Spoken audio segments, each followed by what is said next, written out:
દહેજ પોલીસે ભૂતનાથ મહાદેવ મંદિરની બાજુમાં આવેલા ઝૂંપડીમાંથી વિદેશી દારૂનો મોટો જથ્થો ઝડપી પાડ્યો છે। પોલીસે 2.70 લાખના મુદ્દામાલ સાથે 2 શખ્સોની ધરપકડ કરી છે।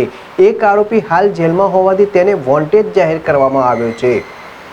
ભરૂચ જિલ્લા પોલીસ વડા મયુર ચાવડાના માર્ગદર્શન હેઠળ દહેજ પોલીસે કોમ્બિંગ ઓપરેશન હાથ ધર્યું, જેમાં પીઆઈ એચબી ઝાલાની ટીમના પોલીસ કોન્સ્ટેબલ શેતાનસિંહ દલપતસિંહને મળેલી બાતમીના આધારે જૂના બંદર રોડ પર દરોડો પાડવામાં આવ્યો હતો। પોલીસને ઝૂંપડામાંથી મીણિયાના થેલીમાં 1763 બોટલ દારૂ મળી આવ્યો હતો। આ જથ્થામાં વિવિધ બ્રાન્ડની 180 મિલીની બોટલો અને બિયરના 500 મિલીના ટીનનો સમાવેશ થાય છે।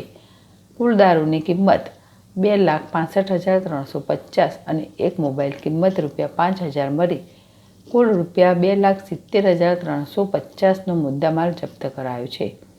પોલીસ રોહિત ઉર્ફે રાવણ કનુ રાઠોડ અને દિલીપ ઉર્ફે કારિયો રામદેવ ભગતની ધરપકડ કરી છે।